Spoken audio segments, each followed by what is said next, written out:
Hill. Oh, my! What a play, Tim Hardaway! Oh, my! Man, what a dunk by Tim Duncan! Jason Kidd does the dance and enthralls the crowd. He is on fire. Alley-oop back to Kevin. Oh, baby! Wow, did you see the move by the kid? That's Kobe. Van Horn is just picture perfect. To Reggie for three. Oh, unbelievable.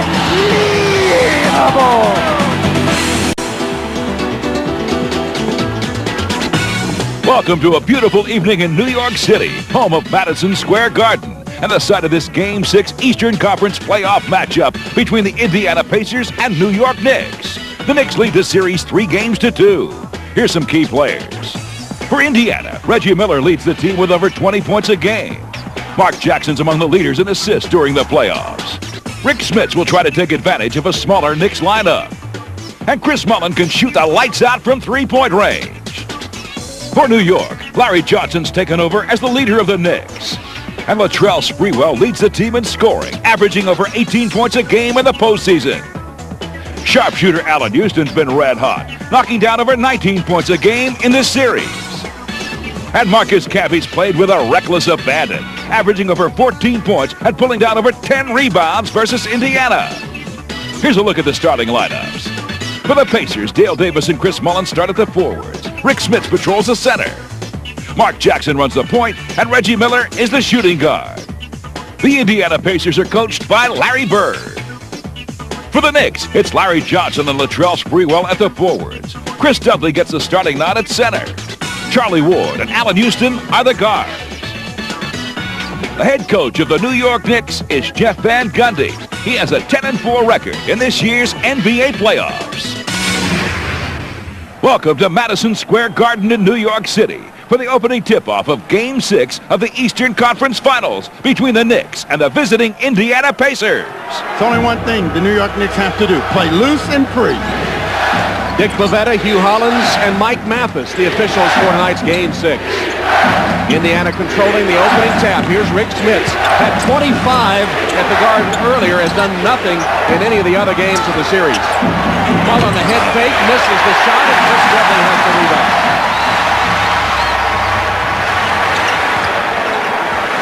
Charlie Ward surveying the Indiana defense. Dudley comes out at long range. Smits follows him just far enough out to be legal.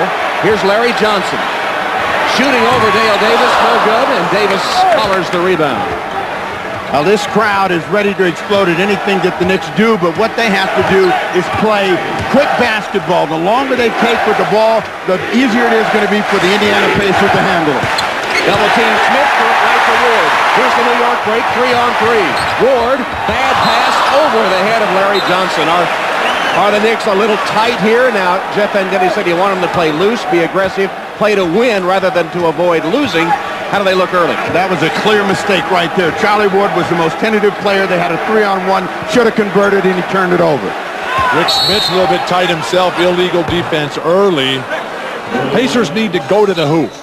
The game they won here, Game 4, they did not take a single three-point shot. You look at Rick Smits, the first quarter of the last 3 games have just been pathetic.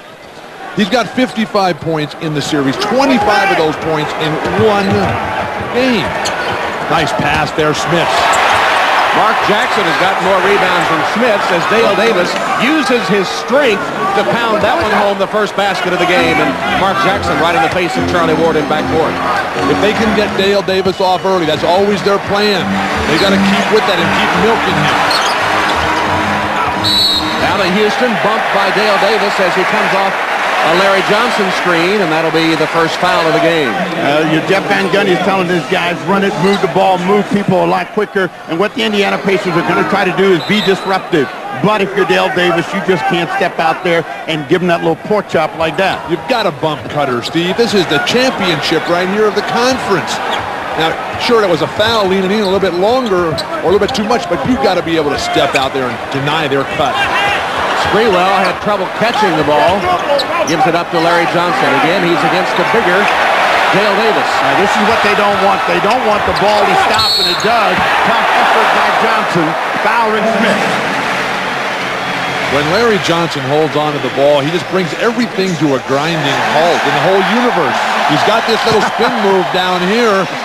That guard has got to realize, Reggie Miller and Mark Jackson, they have to come down and anticipate that spin move. This is a cosmic thing tonight? The whole universe?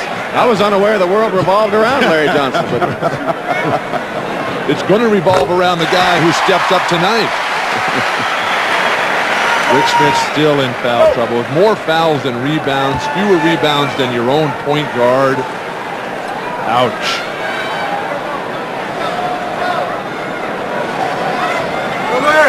Larry Johnson hits the 2 free throws, and we're tied at 2 with 2 minutes gone by.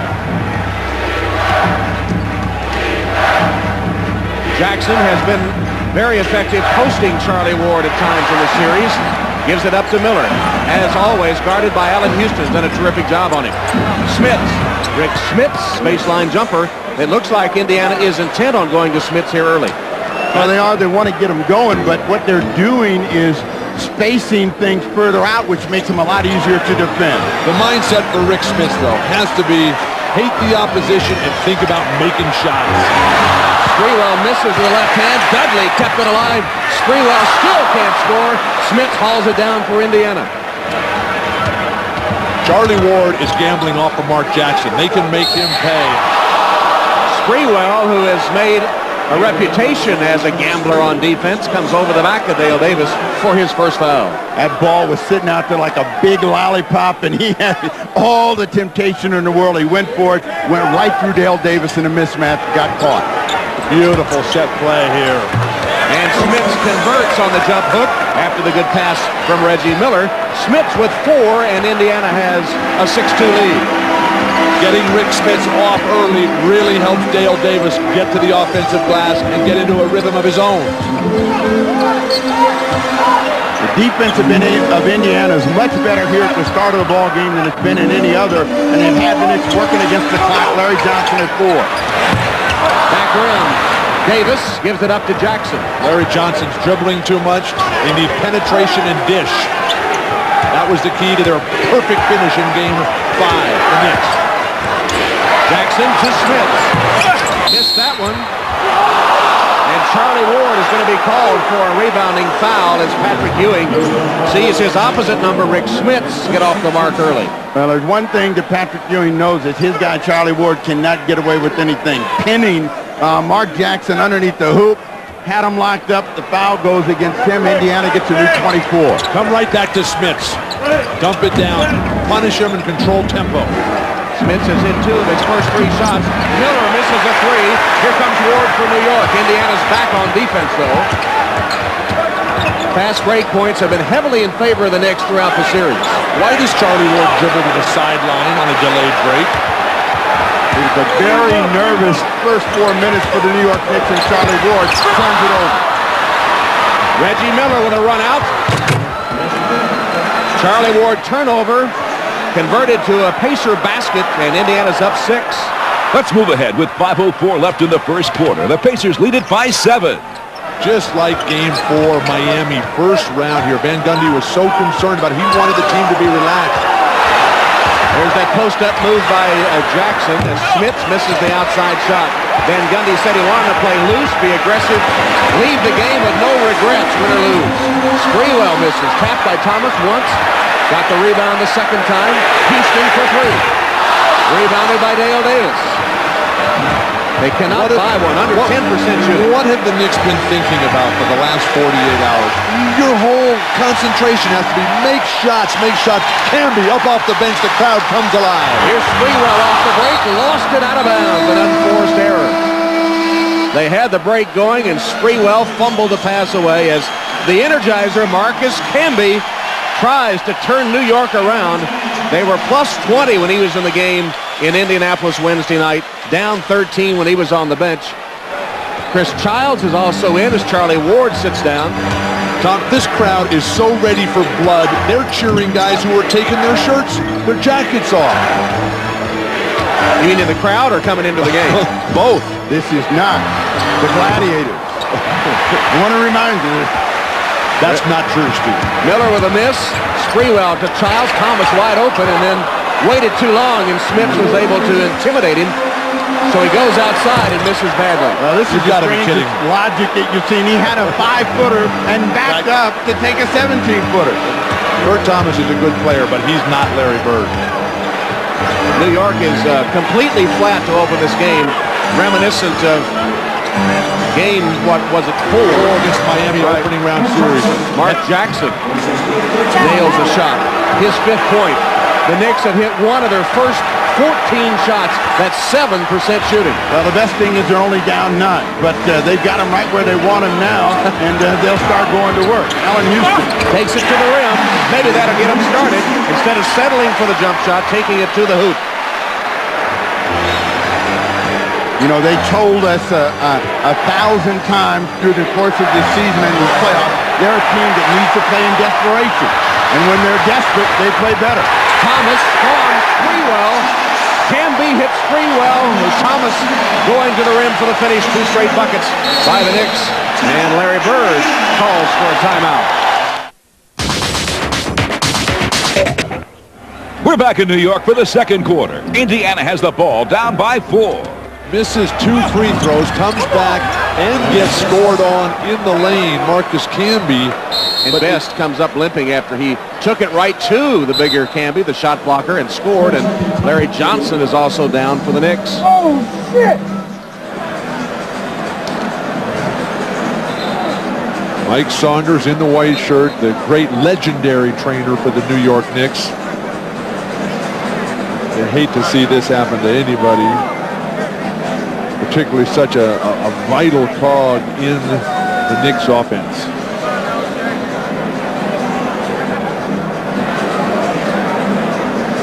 Patrick Ewing knows the pain. We get a look and we'll watch for Larry Johnson. Fell against his leg. And Travis Best, in going down, comes right down on the knee. You take a look at the bottom right of your screen and you will see the collision as he rolls right into him. And both players took a shot on that.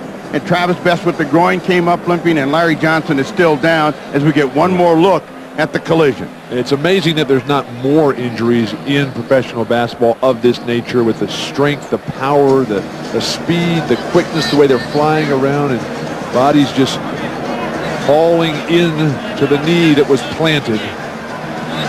Well, already they've lost Patrick Ewing. Already shorthanded up front, only 10 players available. And now Larry Johnson, one of their big 3 scorers, lies on the floor at the Garden.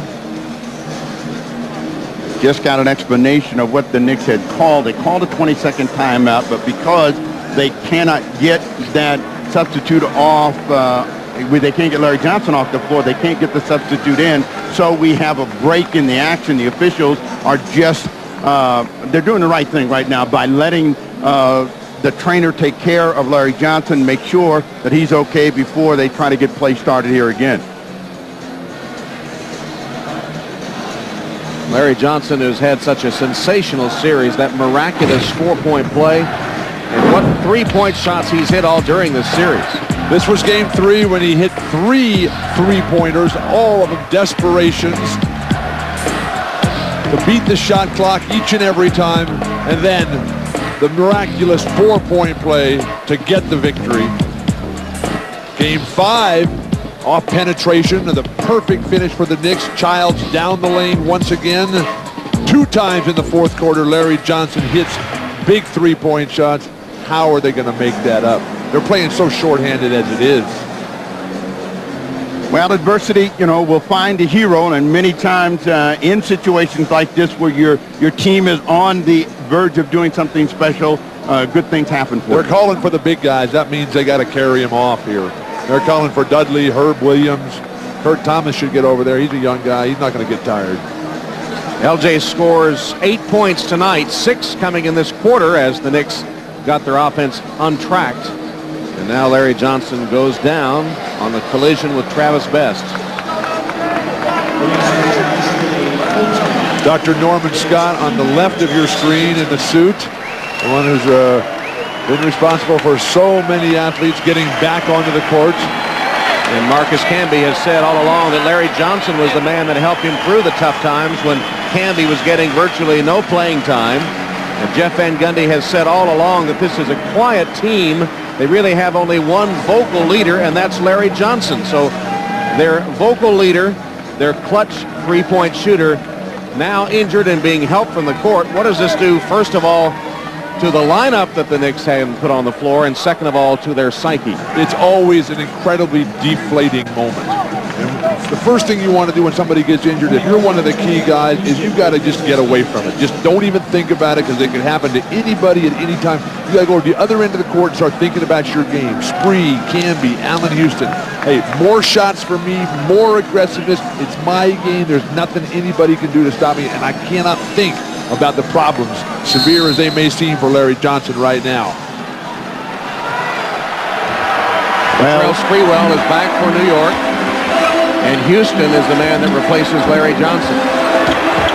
Here's Sprewell, short, got his own rebound.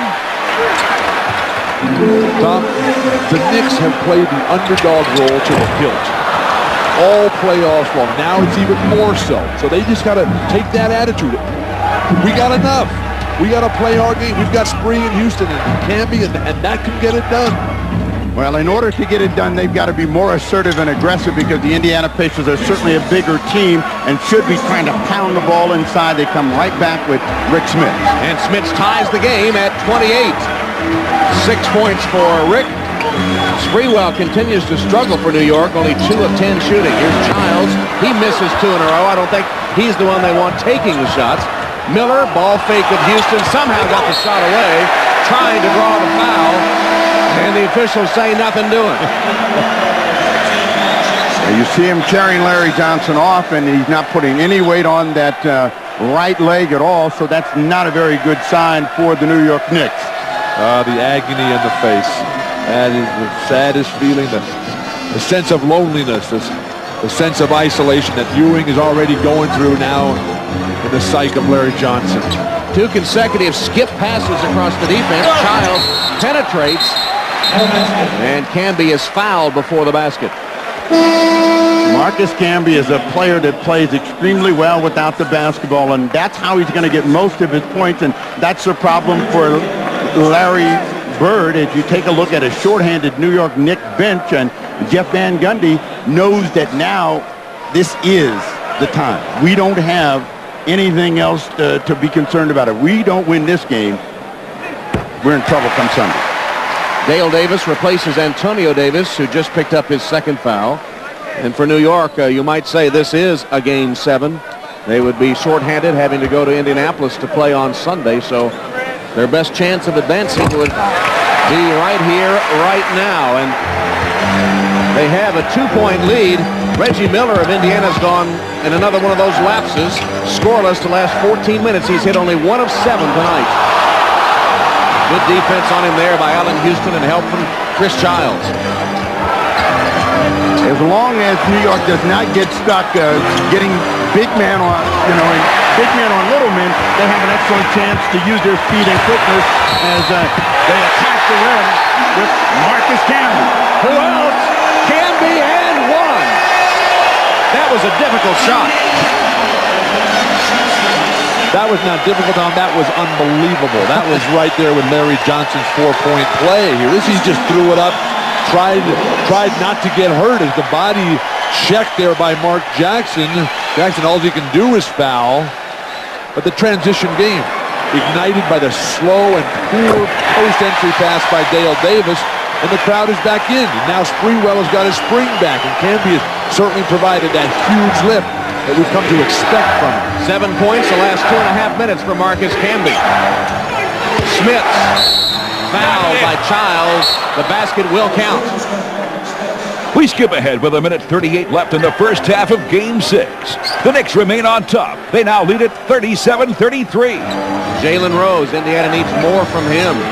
Here's Miller. Keep shooting, Larry Bird says. And Reggie Miller gets his 2nd field goal. It's a long-range 2.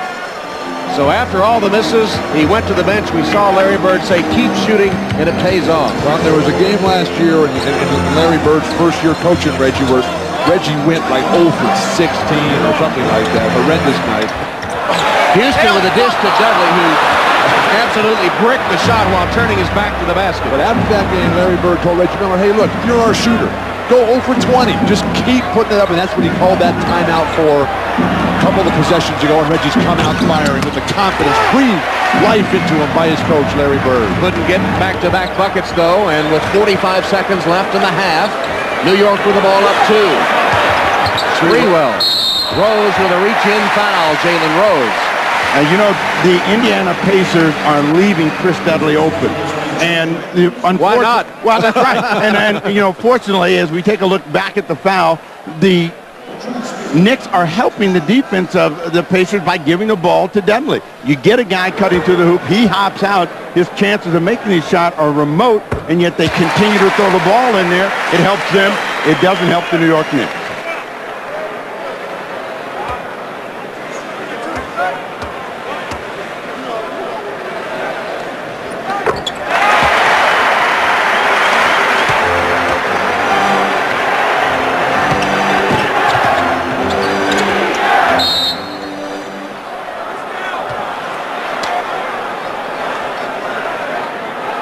We check in with Jim Gray.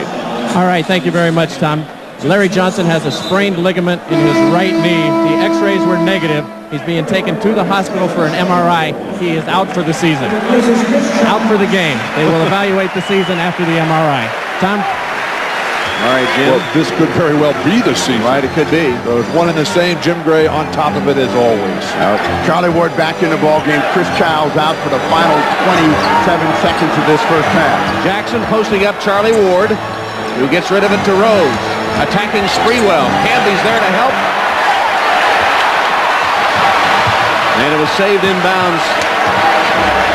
The Knicks get the ball to Allen Houston to work for the final shot as they did, and the crowd comes to their feet. Houston got it! That is exactly what New York needed. Get the crowd going wild into halftime with the 6-point lead. Go! No! It rimmed out. From midcourt, Mark Jackson had it, and it just rimmed out as the buzzer sounds.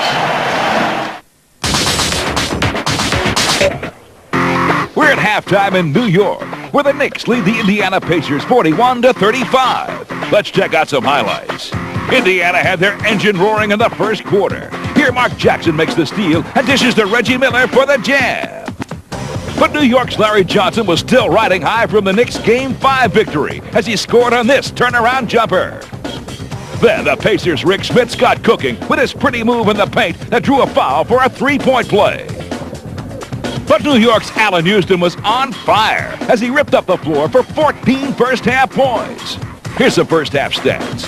For the visiting Indiana Pacers, Holland's Rick Smits had 9 points and 5 rebounds, while his Pacer teammate Reggie Miller had only 4 points, shooting just 2 for 12 from the field. For the hometown New York Knicks, backcourt sensation Allen Houston had 14 points and shot a remarkable 6 for 7 from the field. Knick forward Larry Johnson pitched in with 8 points on 2 of 5 shooting before suffering a knee injury in the second quarter after colliding with Indiana's Travis Best. We're back in New York for the start of the third quarter of Game 6 of the Eastern Conference Finals between the Knicks and the visiting Indiana Pacers. Second half begins. Charlie Ward with Kurt Thomas, Allen Houston, Chris Dudley, and Latrell Sprewell. Houston bounces it off Rick Smits, foot out of bounds. New York's ball with 14 to shoot. Indiana has Mark Jackson, Dale Davis, Chris Mullin, Reggie Miller, and Rick Smits, their original starting 5. If you're an offensive player, as Houston and Sprewell are, this is when you find out how much courage they're going to have. Kurt Thomas is in the game. He's got to give us some offense. He turns it over on a traveling violation. Kurt Thomas, the man who starts in place of the injured Larry Johnson. How long is Van Gundy going to go with Charlie Ward in the lineup and Chris Childs and Marcus Camby on the bench. Well, again, those two guys give them energy, and so they've got to go with that and get a little bit of something from Charlie Ward and then hope that this big boost comes from Childs and Camby to get the win. Speaking of a boost, the only player doing anything for Indiana is Rick Smits, surprisingly. The turnovers continue to plague them. That's 13 Indiana turnovers. Thomas, the entry pass to Sprewell. Gets right around Mullen. Smits to help. And Steps out of bounds. Sprewell steps out of bounds, so turnovers galore here to open the third quarter.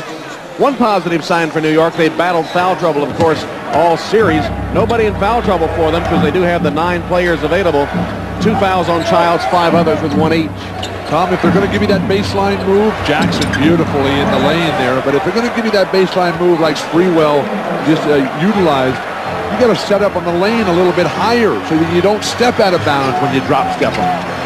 Jackson makes it a 4-point game. Well, if you're Indiana, you got to know the two guys that got to make buckets are Houston and Sprewell. And as I said before, I don't know why the Knicks dropped the ball into Dudley's hand because it helps out the defense of the Indiana Pacers. They ought to invite him to shoot. Well, they're not guarding Dudley. Schmitz is doing an outstanding job of stepping out against the screen and roll tonight. Reggie Miller misses. Put back by Dale Davis. 2 points. It came underneath through the basket. Dudley did it. Was going to be a goaltending anyway, but Mark Jackson finally started the scoring for the Indiana Pacers with an effort of his own. Danced around, dropped it in, and that hoop brings him back within 2. Charlie Ward looks petrified out there. New York starts the quarter with 2 straight turnovers. 3 if you count Dudley's bad-looking shot. Chris Dudley has struggled. He's got to find some way to get a decent offensive rhythm. They left Jackson alone, and he made him pay. Mark Jackson ties the game at 41. New York takes a 20-second timeout. That's the most animated I've seen Larry Bird in a long time, up cheering the guys on, bringing them in, barking at them. But it's been Mark Jackson in a 2-man game that's opened up the middle. You see Dudley does not close. Matter of fact, he's so concerned about Smith, he chases off of him, leaves Mark Jackson wide open. Back-to-back buckets for Jackson in a tie ball game for the Indiana Pacers. But the decision has been made that they're more concerned about Smith than Mark Jackson. Is Larry Bird ecstatic that the Pacers have come out sharp to start the third.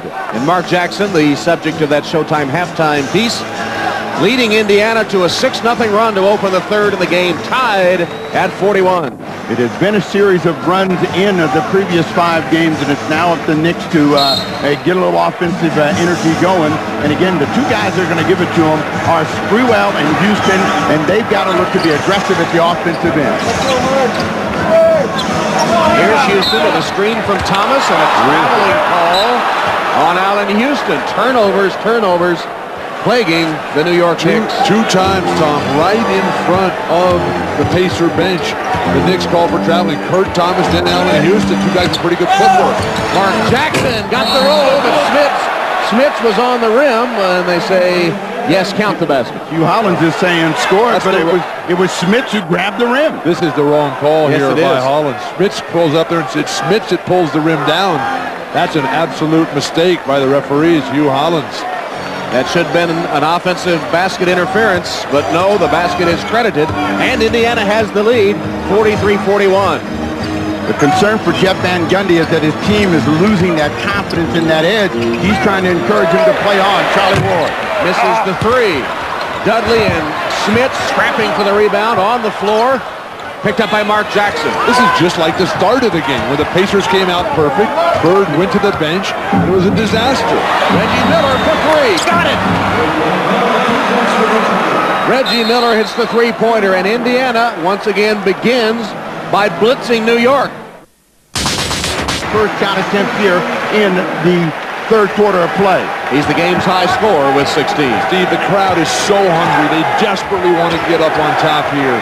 The Knicks have got to give him a chance. Offensive foul. Smith's away from the ball on a step-out screen.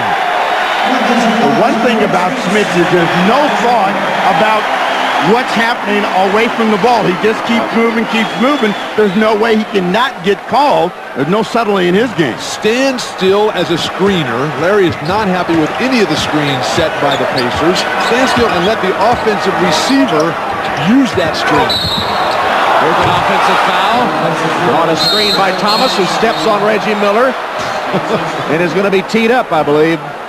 Yes, he will be, by Mike Mathis. Remember what Van Gundy told us about being aggressive and reckless, and Kurt Thomas has been reckless the entire time. That's not a good play, and it compound at worst. He stepped right over him. He can avoid this, and he decides, well, I'll just step on you, Reggie, and end up getting the technical. Mark Jackson ran up to him and told him, hey, that's not professional, unnecessary.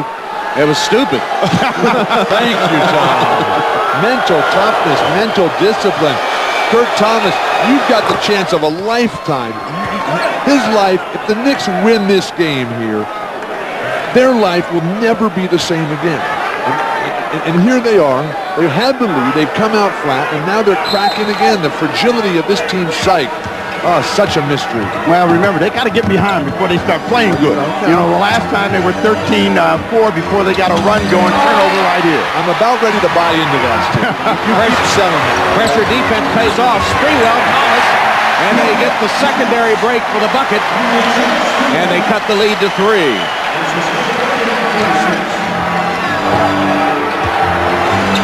Schmitz back to Dale Davis for the jam. Nice ball movement. Davis gave it to Schmitz and kept going to the rim. And Dale Davis has 6 points. Now, the Knicks know with their small lineup, the only chance to win is pressure on the ball movement. Childs has not been able to buy a bucket, misses that one. Why? Yeah, why does he shoot? They come up, they got a full shot clock. You got Houston and Spree, who you're trying to get off. Nobody under the boards, traveling on Smith. Smith protests the call. He said, my toe's broken. Give me a break. I like it when they call traveling, double dribble, 3 seconds, offensive foul. I think that helps to clean up the game a lot. Now, as much as we've been talking about the New York Knicks and their ineptitude, they're only down 5 points. They're in this ball game, so they're hanging around. They've done what they've done so well, and all they need is an offensive hero, and it is got to be Allen Houston and Sprewell. Houston. Beautiful drive as Reggie Miller slams the ball out of the net after Allen Houston went right around him and beat Smith as well. And Childs is now up applying pressure. Larry Johnson is usually the guy that helps double team, but he can't play. A bumping foul in the backcourt by Childs. Allen Houston is attacking the defensive Reggie Miller. Miller doesn't move his feet. That allows the seam to open up. And 2 for Houston. He's got 4 points in the quarter. Remember, Game 5, Houston's huge at the start of the third quarter. Really gave the Knicks momentum. Jackson kicks it back outside to Miller for 3. Rebounded by Camby. Here's Sprewell in a hurry. Kurt Thomas has got to play harder and smarter for the rest of the game. Chris Childs penetrates, gives it up to Camby and takes it back. Camby against Smith, baseline. And an illegal defense call against Indiana. Where did that come from? There was 8 guys on the move, dashing to the hoop here. Well, take a look up top, and you'll see Chris Mullin as he slides back. He just keeps stepping, and now he's going to go inside the line. He's not guarding anybody. It's an easy call to make. The guys drive into the hoop. There's a pass there, and you blow an illegal defense. What are you supposed to do? Stand out there and watch everybody else play? He still was watching everybody else play when they called it. Houston the free throw. Larry Bird working Mike Mathis about that illegal call whistled by Hugh Hollins. So the Knicks crawl within 2, and with the hoop here, they can either tie the game or go ahead. So, maybe a little adversity gives them a slap in the face, cold water, and they get energized. It's amazing. Well, that seems to be the formula for success for New York. Only when cornered do they seem to play their best. Houston picks up the foul. Reggie Miller with a hand check. Tom, we're seeing a clinic right now by Allen Houston in terms of footwork. Not every shot is going down. Reggie's doing a decent job on him, but the way Allen Houston is deliberately getting that pivot foot, the outside foot, stepping with that right forward. That was Michael Jordan's, his ability to get what he wanted. That's what we're seeing from Allen Houston right now. Well, it seems like they've always had someone to step up and become the hero. Will it be Allen Houston tonight? Will it be someone else? Here's Houston against Miller. They need the crowd. They need the crowd, and the lead is going to give that crowd that lift. Miller tagged with his third. So Indiana now has Dale Davis with 3, Rick Smits with 3, Reggie Miller with 3, Mark Jackson with 3. Look at Houston's right foot there, the one so important to get down there. The problem for Reggie Miller defensively is he's playing Allen Houston straight up. Childs out of control. They wanted to travel. They didn't get it. Freewell Can't hit baseline. Put it again by Canby. Who's guarding that guy? Nobody, obviously. Nobody's keeping him off the board, that's for sure. 10 points for Marcus Canby. We're tied at 51. Smits. No way to stop that at 7'4". Rick Smits turns and fires in the jump hook. He has 13. Indiana back up by 2. The way to stop it is pressure the passer. If you let Mark Jackson or any of those guards see Smits that deep, it's an easy delivery. They're coming back to Houston. They're trying to keep him from getting his hands on the ball with Mark Jackson as a defender, and they get another foul. So they switch defenders, put Jackson on him instead of Miller, and Jackson picks up his 4th foul. So few of the Indiana Pacers are having any impact on this game. Foul here, Mark Jackson pushing, keeping him off balance. Tough call between a couple of veterans there. Where's Dale Davis? Where's Chris Mullen? One more puts the New York Knicks into the penalty, and Houston's looking to drive this ball. Smits comes to help, doesn't matter. Houston blows by Jackson and Smits. 21 for Allen Houston. Game tied at 53. Ewing up, leading the cheers. Whistles virtually every trip up and down the